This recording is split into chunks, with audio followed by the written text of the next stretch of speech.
طہارت اور پاکی کے جو مسائل ہے یہ ہر ایک کے لیے سیکھنا ضروری ہے. خاص طور پر ہماری جو خواتین ہوتی ہے کپڑوں کی طہارت ان کے ذمے ہوتی ہے.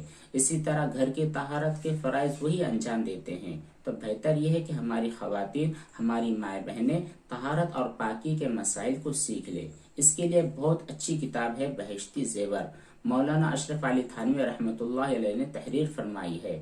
ہر گھر میں یہ کتاب ہونی چاہیے، ہر خاتون کو اس کا مطالعہ کرنا چاہیے. آپ نے جو صورت بیان کی ہے کہ لوگ طہارت اور ناپاک کپڑوں کی طہارت کے بارے میں بہت زیادہ خیال نہیں کرتے ہیں، تو دیکھیے اگر اس طرح کپڑے دھوئے جائے کہ وہ کپڑے ناپاک ہوں، ناپاک کپڑے کو دھونے کا جو طریقہ ہے ان طریقوں کے مطابق نہ دھویا جائے، یعنی اس نجاست کو دور نہ کی جائے، یا اگر وہ نجاست دکھنے والی نہیں تھی اس کو 3 مرتبہ اچھی طرح دھو کر نہ نچوڑا جائے تو اس صورت میں وہ کپڑے پاک ہوتے نہیں ہیں. اور ایسے ہی کپڑوں کو پہن کر اگر آپ نماز ادا کر لیتے ہو تو آپ کی نماز بھی درست نہیں ہوتی ہے. اس لیے ان تمام مسائل کو آپ اچھی طرح سیکھ لیں. جو لوگ جانتے نہیں ہیں انہیں بتلا دیا کریں. اگلا سوال کیا ہے منزہ رفیق نے. پوچھتی ہیں السلام علیکم مفتی صاحب. جی وعلیکم السلام ورحمۃ اللہ وبرکاتہ. کہتی ہیں کہ میرا سوال یہ ہے کہ کیا لیکوریا کا خون جس کو کہا جاتا ہے وائٹ ڈسچارج، اگر یہ کپڑے وغیرہ میں لگ جائے اور اس کو پاک کرنے کے لیے ہم نل کے نیچے بہتے ہوئے پانی میں ڈال دیں تو کیا اس صورت میں وہ کپڑے پاک ہو جاتے ہیں یا پاک نہیں ہوتے ہیں؟ جی بالکل پاک ہو جاتے ہیں. اگر آپ نے کسی نجس اور ناپاک کپڑے کو بہتے ہوئے پانی میں دھویا ہے، اتنا دھو لیا ہے کہ اس کپڑے پر لگی ہوئی ناپاکی اور نجاست ختم ہو گئی ہے، تو اس صورت میں آپ کا کپڑا بالکل پاک ہو چکا ہے. کسی قسم کا کوئی شک اور وہم دل میں باقی نہ رکھے. اور اس صورت میں نچوڑنا بھی ضروری نہیں ہے.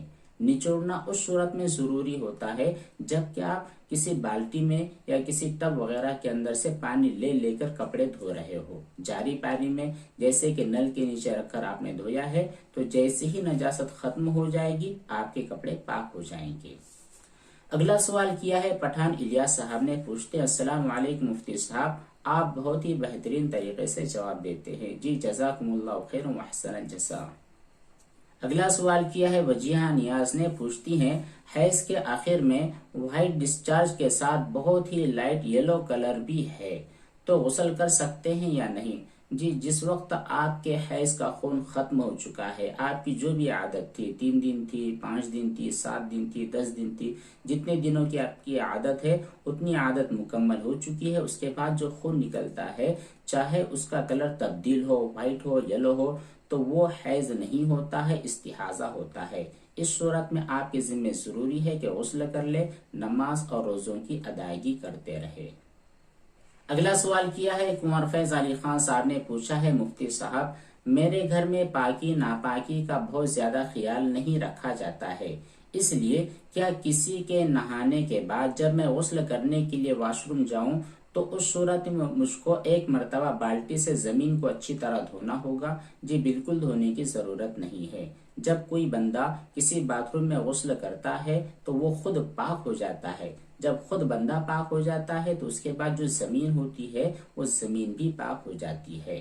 اسی طرح کہتے ہیں کہ اور وہ جو مگا بالٹی وغیرہ ہوتا ہے تو اس کو 1 مرتبہ دھونا چاہیے یا بنا دھوئی استعمال میں لانا چاہیے. اگر ان کے اوپر کوئی نجاست نہیں لگی ہے تو بالکل دھونے کی ضرورت نہیں ہے.